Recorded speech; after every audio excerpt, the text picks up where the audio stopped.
Ito po, kuminsan nakikita natin yung ibang partido, hindi sila nagugulat sila, natatakot yata sila sa inyo eh.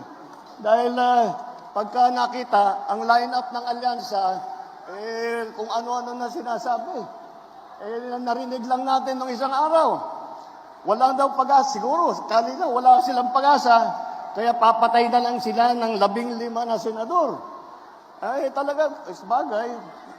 Mahirap naman yung ibang tao. Ang iniisip lang nila, ang kaisa-isang solusyon sa lahat ng problema ay pumatay pa ng Pilipino.